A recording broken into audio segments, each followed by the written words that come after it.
ఆంధ్రప్రదేశ్ ప్రభుత్వం రైతులకి వివిధ ప్రోత్సాహాలని అందిస్తోంది. వ్యవసాయ పరికరాలతో పాటుగా పంటని బట్టి సాగుకు సాయం అందిస్తోంది.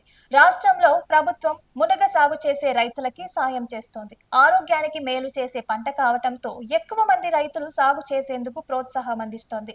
అయితే ఈ మేరకి ప్రభుత్వం రాయితీలు ఇస్తోంది. 2 ఏళ్ల పాటు తోట నిర్వహణకి ఎకరాకి 1,08,28 వరకు ఇస్తోంది. రైతులు తమ పొలంలో 25 సెంట్ల నుంచి 1 ఎకరా 5 ఎకరాల వరకు మునగని సాగు చేసుకోవచ్చు. ఈ మేరకి డ్వామా ఉపాధి హామీ పథకం కింద డబ్బులిస్తోంది. రైతులు దీనిని పూర్తి స్థాయి పంటగా సాగు చేయాలి. అలాగే 1 ఎకరాకి 448 మునగ మొక్కలని నాటాలి.